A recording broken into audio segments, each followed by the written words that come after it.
She was trained to kill him. He was trained to survive. When Nara's ceremonial blades met Kellen's simple staff, neither expected the ancient law that would bind them together instead of ending a life. What happens when a human prisoner invokes a ritual that shocks an entire civilization? The cobalt-skinned roar echoed through the arena, 3 moons hanging overhead like shattered pieces of bone. Kellen held a simple staff, smooth wood worn by countless desperate grips against Nara's gleaming ceremonial blades. Her armor was polished obsidian.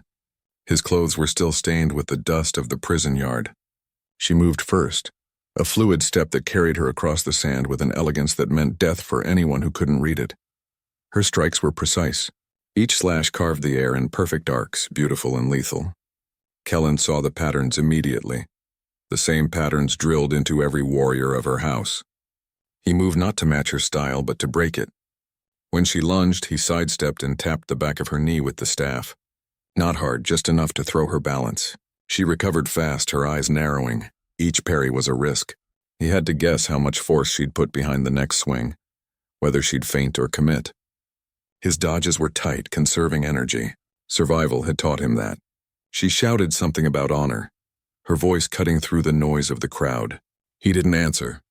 Honor was a luxury for those who ate at tables, not for those who fought in the dirt. He knew her movements because they were memorized, not adapted. She had trained in courtyards with instructors. He had learned in alleys and barren fields where every mistake meant a broken bone or worse. The audience expected a quick end, a display of azure strength over a human captive. They leaned forward, waiting for the final strike, then he saw it. Not an opening to kill, an opening to speak. As she recovered from a wide swing, he stepped inside her guard and brought the staff down on her wrist. One blade clattered to the ground. Before she could react, he spoke the old words. Not in his own tongue, in theirs. The crowd fell silent. The law of claiming was ancient, almost forgotten. It turned victory into something more than death. It meant ownership, responsibility, a life spared but bound. The shock on Nara's face was deeper than any wound he could have given her. This wasn't how duels were supposed to end. This was something else entirely. Sorvel's voice boomed across the arena, flat and official as stamped metal. By law, Nara's life was forfeit. Tradition demanded a swift ceremonial death for a defeated warrior, a clean end, honorable and final. The crowd's silence felt heavier than their earlier roar. All eyes were on the executioner's platform being readied at the arena's edge. Then Kellen spoke. His voice was rougher than theirs, his accent marking him as alien, as other. He invoked the right of claiming. It wasn't an act of mercy, not in the way humans understood it. Their law didn't deal in forgiveness. This was about ownership, a brutal transaction, a life spared but at the cost of everything that made it worth living. Guards in polished armor moved in with practiced efficiency. They didn't look at Nara's face. One pulled the remaining blade from her grip. Another began unbuckling her armor. Each piece that came off was a piece of her identity being dismantled in front of thousands. The obsidian plates engraved with the sigil of House Vazra were tossed onto a growing pile like scrap. Next came the whitewash. A guard produced a brush and a small pot of thick, pale paste. He painted over the intricate blue tattoos that coiled around her arms and the side of her face, the record of her lineage, her combat honors, her very name. The symbols blurred under the opaque coating, turning into meaningless smears. She stood there, rigid, as they erased her in front of her own people. The crowd didn't make a sound. This was worse than watching someone die. They were watching someone be unmade. She was now bound to the man who should have been her corpse, not as a prisoner of war, not as an equal, as property. Her title, her status, her history, all of it was stripped away by a law so old most had forgotten its weight. She was no longer First Blade of House Vazra. She was a claimed thing. The tension in the air shifted from bloodlust to something quieter, more uncomfortable.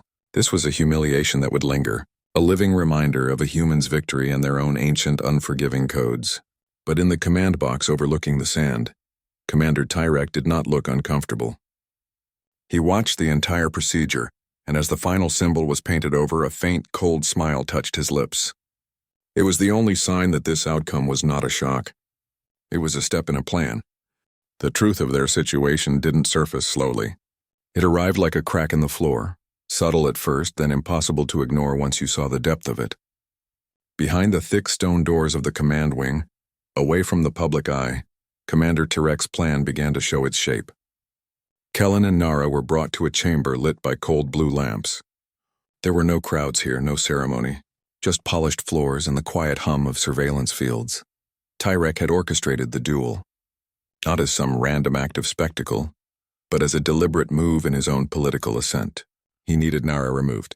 As first blade of House Vazra, she was loyal to the old order, to traditions and leaders who stood in his way.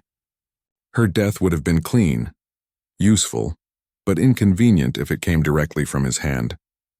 A public execution would have made her a martyr. An accident might raise suspicion. A duel against a human prisoner was perfect. If she won, it reinforced Azure's superiority.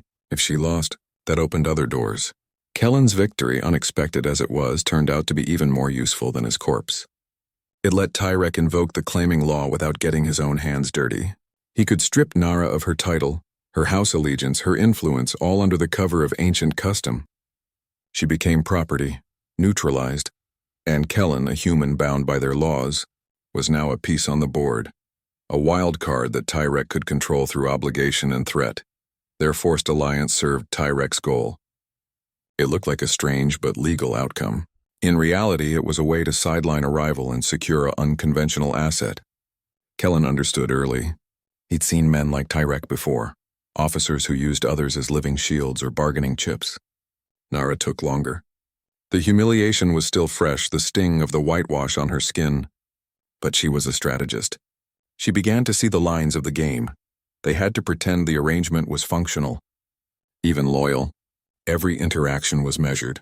When they spoke, their words were chosen not just for each other, but for the listening devices they knew were planted in the walls. A question about meal schedules could be a coded check on security patrols. A comment about the weather might signal a change in Tyrek's movements. They learned to listen not just to words, but to pauses. Tebreth's guards were always nearby, not obviously, but present. A shift at the end of the corridor, a reflected glance in polished door frames. They were being watched, and they both knew it. A single misstep, an argument, a hint of conspiracy would give Tyrek the excuse he needed to terminate them both. Cleanly, quietly. The stakes were no longer just their lives. If they fell, Tyrek's power would solidify. The balance of the houses would tip in his favor. Survival meant playing his game while searching for a way to break it. They didn't trust each other, not yet, but they now shared a common enemy. That was the first thread, thin, fragile, but real. It was enough to build on. In silence, they agreed to keep up the act, to buy time, to watch, and to wait for an opening Tyrek wouldn't see coming. The law required them to play their parts in public. They constructed a cover story for the guards, a simple fiction that sounded like acceptance. Kellen made sure their interactions followed the formal patterns expected of a master and his claimed servant. He gave orders in a flat, uninterested tone. She responded with stiff nods and short answers. They rehearsed the rhythm of it in private moments when the air didn't feel so watched. Their every move was a performance for Tyrek's spies. They knew ears were pressed to doors and eyes watched from the edges of courtyards. When they spoke of duties, the words held two meanings. A command to clean the quarters might mean search for listening devices. A comment about meal deliveries could signal a change in the guard rotation. They learned to speak in layers, their voices neutral, their eyes doing most of the real talking. Kellen arranged their shared living space to maintain the illusion. He took the larger room with the single bed. She was given a narrow alcove with a thin mat on the floor. He made sure her few belongings, a spare tunic, a water flask, were placed lower than his in positions of submission. It was a careful staging, like setting a trap for an animal that hasn't arrived yet. The pretense was its own kind of cage. Sometimes it felt tighter than the arena walls had been. A single misstep would give Tyrek the excuse he needed. He wouldn't hesitate.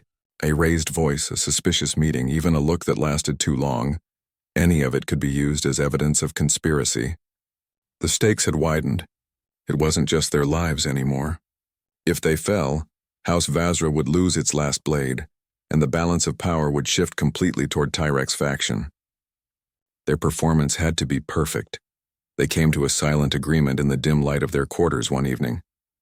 No words were exchanged. A look was enough. They would maintain the facade.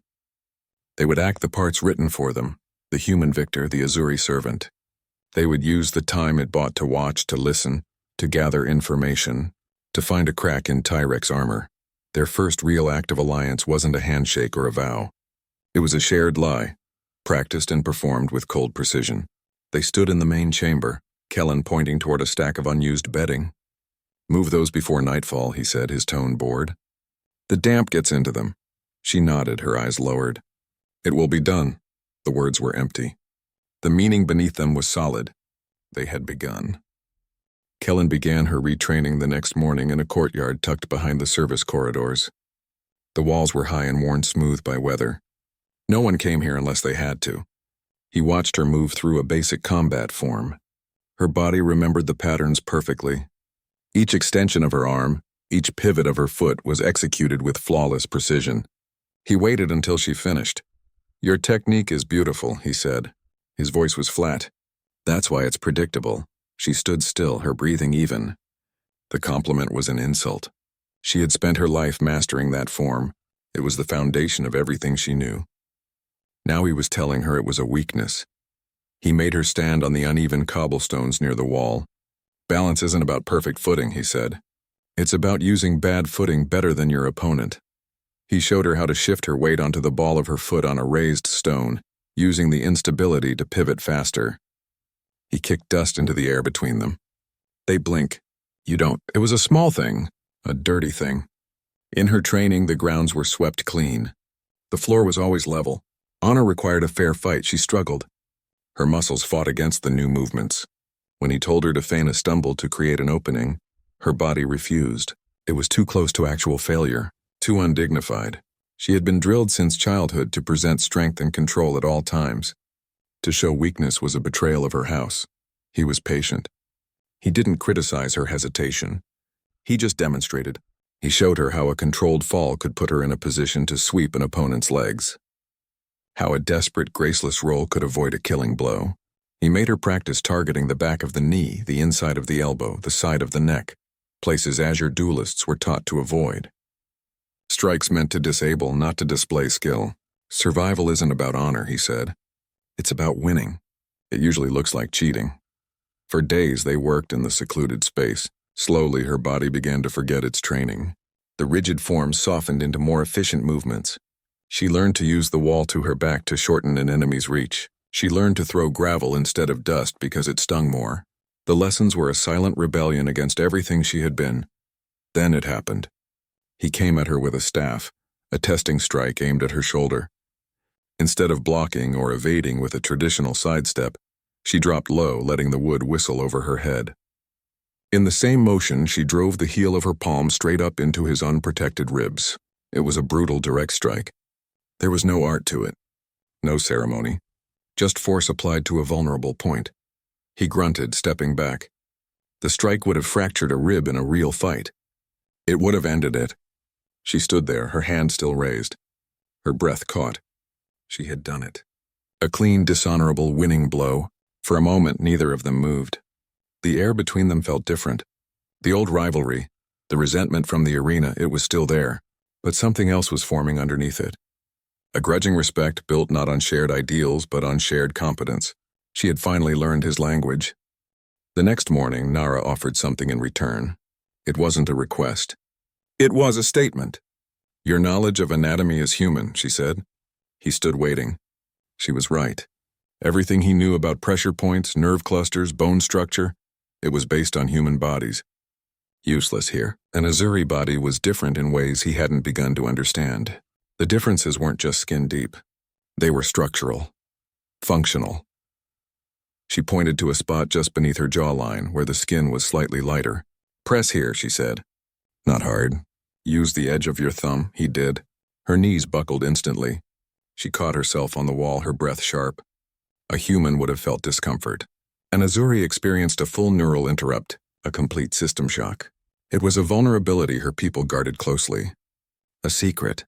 Then she showed him the second elbow. Azuri had a double-jointed structure in both arms. It allowed for greater range and fluid motion in combat, but it came with a cost. The joint had a weakness, a precise angle where the cartilage was thinner. the ligament alignment less secure. A strike from the side with the arm extended could dislocate it with minimal force. It wouldn't just hurt. It would disable the entire limb. Permanently, if done right. He learned the specific angle to disrupt their nervous system. It wasn't about brute force. It was about precision.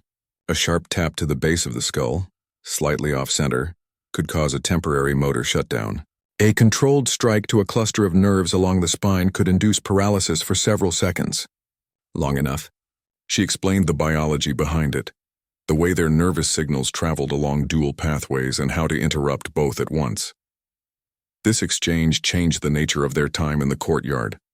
It was no longer a master teaching an apprentice. It was a partnership. He brought her human ruthlessness, the instinct to survive at any cost. She brought him Azuri physiology, the hidden map of her own people's weaknesses. They were educating each other. The dynamic shifted. The hierarchy imposed by the claiming law began to feel like a costume they were both wearing.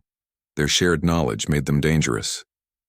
Separately, Kellen was a skilled fighter with human tricks. Nara was a disgraced warrior with impeccable technique. Together they were something else, a hybrid. He could now target weaknesses he never knew existed. She could apply her precision to moves that were effective, not just elegant. Against any single opponent, whether human or Azuri, they held an advantage no one could predict. The line between teacher and student blurred until it vanished. The distinction between victor and prisoner began to feel like a technicality. They were two people in a bad situation, trading the only currency they had, information that could keep them alive. The courtyard walls felt less like a cage and more like a classroom. A dangerous one. Every lesson was a step toward either freedom or a quieter, more permanent end. They didn't speak about trust. They didn't need to. The lessons were the agreement. The shared risk was the contract.